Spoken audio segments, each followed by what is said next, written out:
wait for my slides to come up because, I'm one of those people. So yeah, she gave me a lovely introduction and I almost cried. And I contemplated the good mascara that makes them really big, but it's not waterproof. And then I thought about who I am as a person and decided that waterproof was probably the way to go. So once everything's up, I'll really, really start.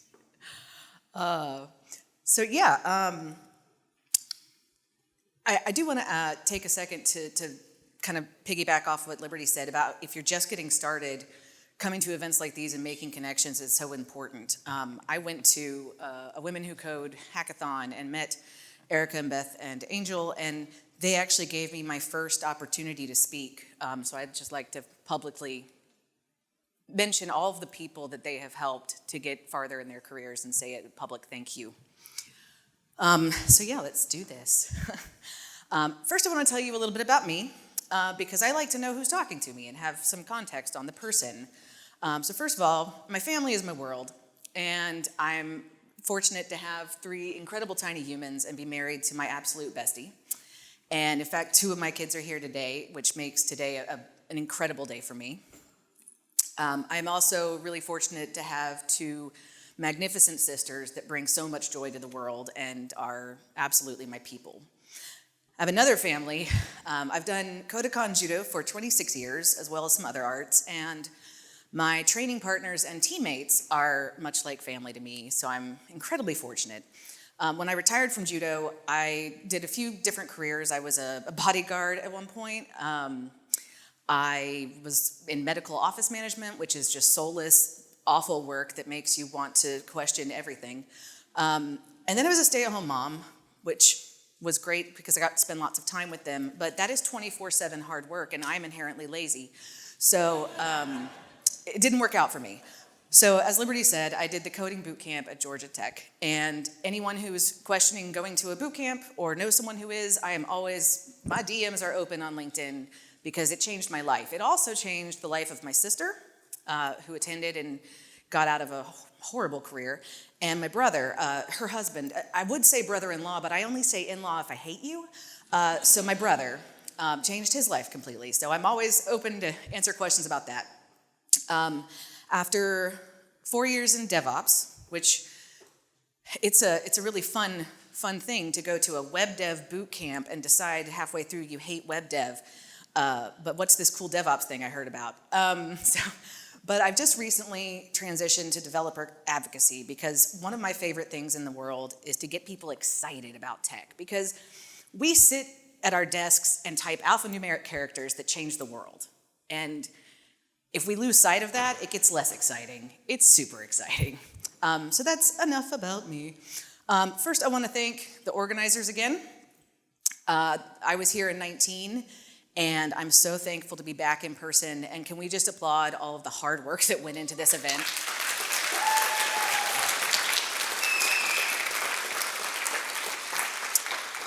Fun story about 2019. I was about 1 million weeks pregnant with my 3rd child. And the entire time I spoke, I had contractions every 5 minutes. And so I'd be, so blah, blah, blah. And so about Jenkins. And they were taking bets on whether or not I was going to have a baby at the conference. It was another week, so mazel. But I'm not pregnant this time, so I'm hoping this talk will be a little easier. So this talk is called Rebuilding Together, because we have gone through a really interesting last couple of years. I think we would all agree. The whole world's been through a lot. The tech industry has not escaped unscathed. And when I talk about rebuilding together, I do want to give some context. I'm not talking about trying to go back to the before times, because that's gone. Like, it's the past.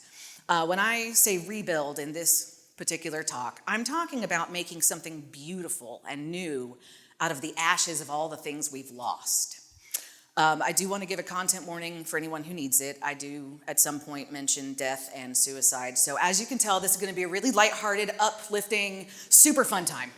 But no, I am going to share some personal things with y'all, and then give you some concrete, tangible things that you can do as an individual to help in this effort. So before we can talk about moving forward and the future, I'd like to take you back in the past a little bit. March 12th, 2020, started out like any other day. My family of 5 woke up, so my partner and I could get 2 kids on buses, 1 to daycare, and we had a routine. And this routine was so finely, DevOps, so finely crafted and honed for efficiency. And I even made it scalable because we're crazy and briefly considered having a 4th. We had this down. And I loved the morning routine because I had been a stay-at-home mom for 5 years. And for me, going back to work, where I only had to work from maybe 9 to 5, that was a vacation from the 24/7 grind of being a stay-at-home. If you have a stay-at-home partner, worship them and gift them all the things. It is the hardest job I've ever done, and I was a bouncer in a college town. So vacation was great. And my morning routine and getting them on the buses and getting everything handled meant I was one step closer to being in my bougie office, holding my coffee, talking to adults about something other than poop. And it was great. It was closer to problem solving and feeling really good about what I do. And then came March 13th, when my office and this city shut down the first time. And then came the next couple of years. It came hard. So I've been told that a lot of people really love this new work from anywhere remote world. Who here, show of hands, who loves remote work? Yeah, no, there's a lot of you. Okay. Follow up. Who here loves working remotely with 3 small children in the house? Yeah, Bueller? Anyone? Yeah. So, I know some folks love this remote work, and I think they tend to be the people who are actually capable of accomplishing work remotely. I have not loved my working reality since March of 2020. Because you see, I am married to my bestie, and he is a technical architect. And he works full-time, obviously, and we have 3 amazing children. March of 2020, they were 10 years old, 5 years old, and 9 months old. What an adventure that early shutdown was. There is really nothing like trying to nurse an infant while debugging a failed build on a call where your camera's on because that's the team agreement. It was great. It was great. It was good times. When the pandemic began, I pretty quickly realized that a lot of things about our day-to-day life were just gonna have to change. We converted our dining room into workstations for 2 adults making software, 2 children on Zoom school. We had the baby. So either someone was holding the baby, which is not conducive to typing, or he was in the baby cage. Now, I'm told that good parents call that a pack and play. But I'm a fan of #Project Reality. It is a baby cage, and he was trapped in it. To say that my, productivity tanked is like saying the Titanic had a mildly rough maiden voyage. And so I decided, okay, if I'm forced to bring work home, then I'm going full tilt boogie. Let's do it. I introduced some DevOps practices into our family life. So first, I gathered a list of requirements from my new teammates. Like, what did we need to be productive and happy in a day? Did we need faster internet now that there's 4 of us? Did we need, one of my children was like, up your snack game, Mom. And also, you don't realize how much your kids eat until the school stops feeding them. Did we need quieter workspaces? Did we need dedicated workout time? Did we need more frequent diaper changes? Now, the baby didn't request that, but the smell gave it away. And so I got to work, meeting as many needs as possible during our first ever Regas Wenzel family 1-week sprint. And we would have our sprint planning and retro Sunday night, where we would discuss what went well this week, what went poorly, and what little changes are we gonna make for the coming sprint. Like you do. It's been a long couple of years, to be sure. And for most of it, I admit, I have been focused on what I've lost. What's been taken from me, the freedom to go where I want, the freedom to, all the conferences that I wanted to go to in 2020 that didn't happen. I lost, working in an office with real life human adults, all those things. Fun story, Thanksgiving of 2020, COVID tried to kill me. It was the first time I got it, and it was the longest 3 weeks of my life. And just to give you an idea of the kind of COVID I had, I don't remember a lot of those 3 weeks because my fever kept spiking. I do remember at one point laying on the couch where I now lived and thinking I have to go to the restroom, which is 20 feet away. And I knew beyond a shadow of a doubt I was not physically capable of standing up and walking. And as I laid there contemplating, just letting it happen, I realized that at almost 40 years old, if I wet myself on the couch, my husband might never look at me the same way again. So I rallied. I rolled onto the hardwoods, army crawled, took a nap outside the door, then mustered and saved my marriage. It's great. As of February this year, I've had COVID 3 times, and mercifully, the second 2 cases weren't so heinous. And I complained about this a lot until it kind of hit me. I survived. More importantly than the things we may have lost, the pandemic has taken people from many of us. And that loss of human life makes this a global hardship that we're all going to have to collectively recover from. Not everyone was as lucky as me. So how are we supposed to move forward and rebuild what we lost together? Well, I'm gonna give you the TLDR. We move forward by putting people first at all costs and hand in hand with the other people who survived. But I don't know about y'all, I hate vague advice and disclaimers. They are no one's friend. So let's get a little bit concrete. First, we move forward by giving people around us grace. In February of 2015, I almost ran several motorists off the road driving home to Atlanta from Tuscaloosa, Alabama. It was evening, I was driving erratically. I ran red lights, I blew right through some stop signs, and I 100% did not maintain lane appropriately. I was flicked off more times than I can count by my fellow motorists, and some of them drove by me screaming obscenities at me. And of course, I was a problem. I should not have been on the road. What those people didn't know is what my day had looked like up to that point. That was the day I extubated my mother in a Tuscaloosa ICU. I had to say my goodbyes, deal with everything, watch her pass, and then find a way to get home. Of course, I was a distracted driver. I never should have been driving.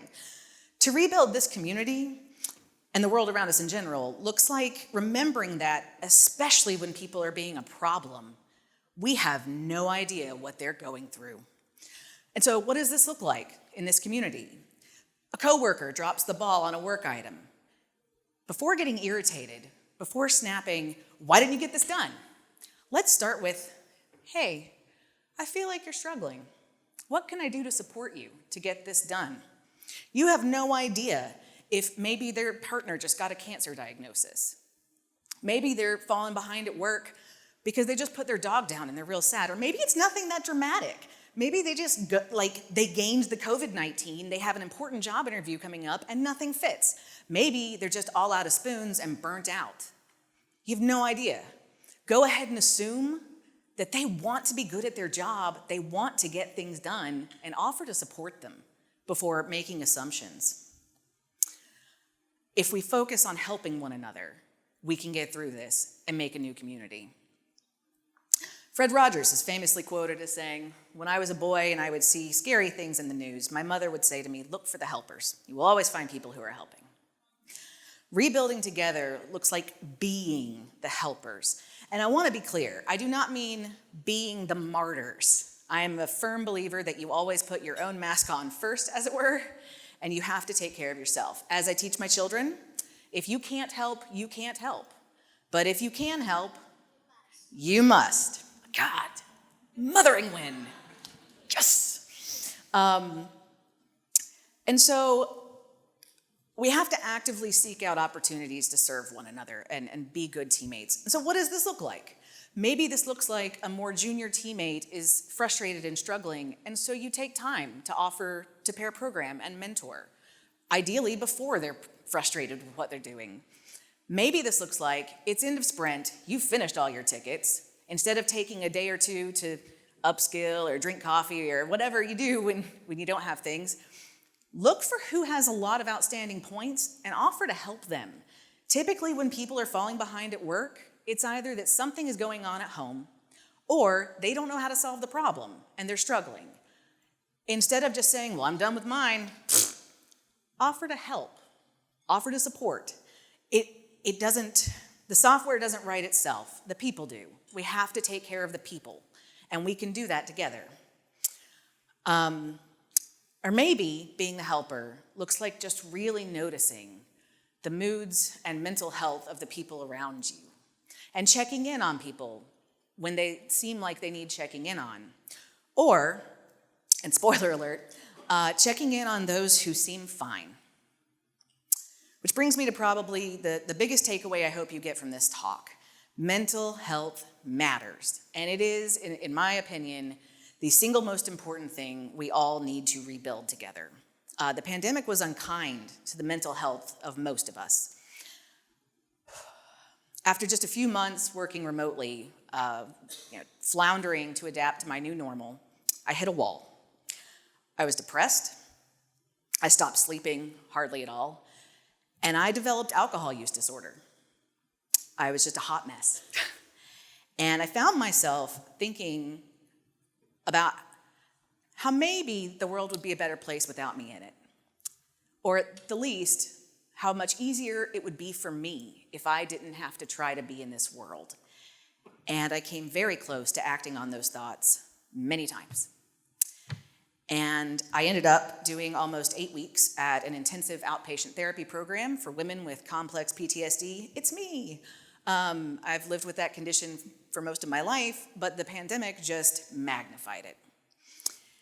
And so why am I sharing this? Because I'm gonna be blunt right now. When I'm sitting at home on my couch thinking about what would be a crazy good time, it is not talking about, the time I was girl interrupted at a mental facility with a bunch of strangers. It's not my idea of a party.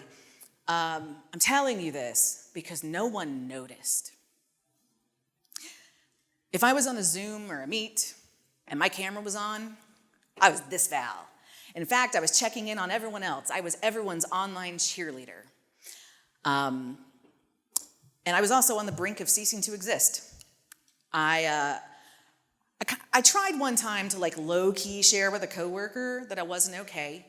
And it happened when he said, "How you doing today, Val?" And I said, "Living the dream." And he said, "What does that even mean?" And I hear people say that. What does that even mean? And I thought about it for a minute. I said, well, that's white person, for I'm on the verge of suicide. And it's true. Every time someone says living the dream, I end up finding out they're not okay. We need to be the helpers, and checking in privately with teammates is an awesome way to be a helper. Now, here's the good news.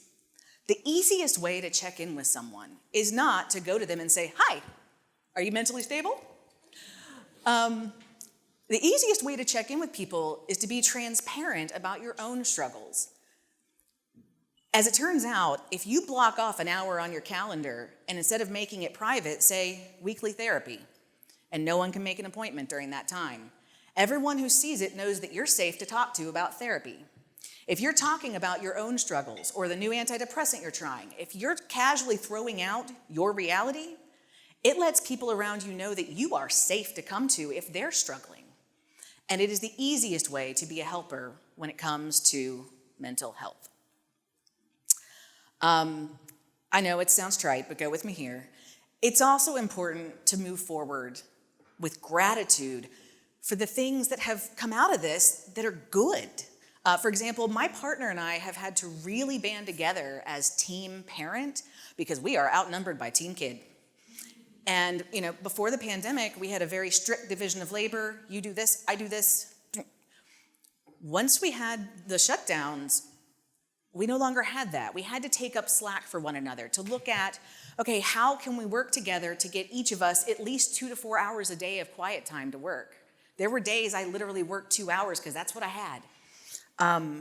But we made the point to do that. And our friendship and co-parenting relationship has never been stronger in 11 years. I've been able to see a lot of first with my 3-year-old that I would not have seen if he'd been at daycare and I'd been home or at the office. When Zoom school proved unacceptable for my oldest, I was able to homeschool through 5th grade because I was home and we could do that. And that means that my kid got real US history, not that garbage they teach in public schools, and that's a gift in her life. For those who love remote work, well, here you go. It's kind of hard when you've been productive for 2.5 years from home for someone to demand you come to the office when you can demonstrably show that remote work works. Great.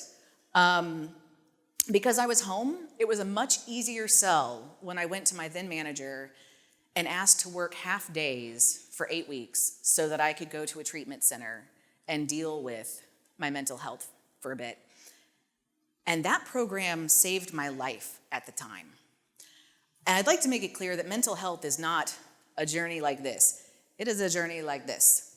Full disclosure, since I wrote this talk, I've done another multi-week trauma program because you're never an after.